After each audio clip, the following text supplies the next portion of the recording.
Welcome back, everyone. Len Archibald back with us today, our movie critic. He is reviewing Doctor Strange in the Multiverse of Madness. A lot of differing reviews on this so far. What did you think? You know, I enjoyed this. There are some flaws with the movie. It's not 100% perfect, but this is a movie that was still a good time. I was there with a handful of people on opening night, and they had a good time. I had a good time with them. You know, it's funny because I heard so many people say, "Oh, it's just so dark." But I'm like, if you don't know the style of Sam Raimi and Evil Dead and Army of Darkness and those kind of things, you don't know that style. I think people think, "Oh, it's not my typical Marvel movie I want," but that's all right, isn't it?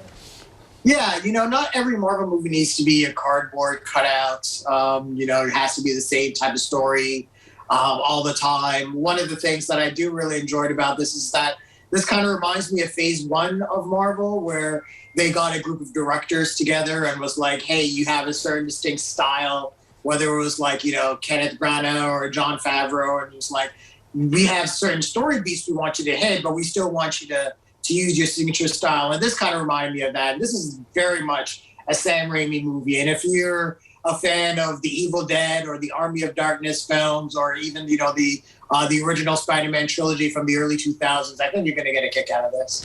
Is it the same kind of thing that we would expect? There's a mess up in the multiverse, there's a tear in the time-space continuum, and some shenanigans happen? Yeah, basically, yeah. So basically, Doctor Strange is played by Benedict Cumberbatch. He's attending the wedding of his... Actually, it starts with a dream that he has, where he's defending America Chavez. I wish I could pronounce her name. I cannot pronounce the actress's name. But he's defending her, and he wakes up from this dream. He finds out that that dream was not a dream, it was real. And in fact, America Chavez is someone who has a power where she can poke holes through the multiverse and go and do universal travel. So Doctor Strange is trying to protect her from the forces that be that want to take her. And I really don't want to... Anything else I say is going to be a spoiler. That's kind of par for the course for a Marvel movie. But, Wanda Maximoff from, WandaVision, Avengers Age of Ultron, gets involved. And it just turns into just a big soupy mess. Not in the bad way, but it's just based off the Sam Raimi style. There's definitely horror elements, as we've both alluded to, and it's up to Doctor Strange to save the day.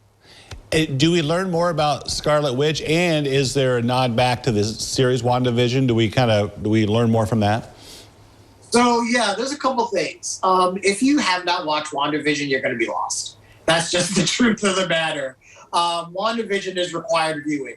And I highly recommend it. It's my favorite of all the Disney Plus shows. So definitely check that out before you check out Doctor Strange 2. Also, you do learn, because of that, you do learn a lot more about Wanda Maximoff. And Elizabeth Olsen, who plays Wanda, gives by far the best performance in the movie. She has a weight and gravitas to her performance. That's not typical for a comic book movie, but she is carrying over a lot of the feelings that she had of like grief and whatnot from WandaVision over into this film. And I'll say this much, and I put something out there on my own for this, but Wanda has to be the most powerful character in the entire Marvel Cinematic Universe. There's just nothing that she is not able to do, and the things that she is able to do is just absolutely unreal. Yeah, and I think we're both okay with that. How many Lennies do we give this? I give this 4 Lennies. It's not the best of the Marvel movies. I actually had a little bit more fun with Spider-Man No Way Home. But, I think in terms of placeholders, while we're still, right now, the multiverse has done this one thing, is kind of fractured the Marvel universe. And a lot of the movies and the television shows, Moon Knight, for example, they're kind of like a little more standalone right now. But I think we're waiting for Loki season 2, and once that comes out, we're going to get a little clearer indication of where the multiverse is taking us. But this was still entertaining for its own right, and there's still some major spoilers I don't want to get into. That if you're fans of Marvel comics, you're going to get a kick out of. And there are 2 post-credit scenes, so definitely stick around for those. Good stuff as always. Thank you, Len. We appreciate it. No problem. Thank you, Jeff. You bet. Nice chatting with you. We'll be back right after this.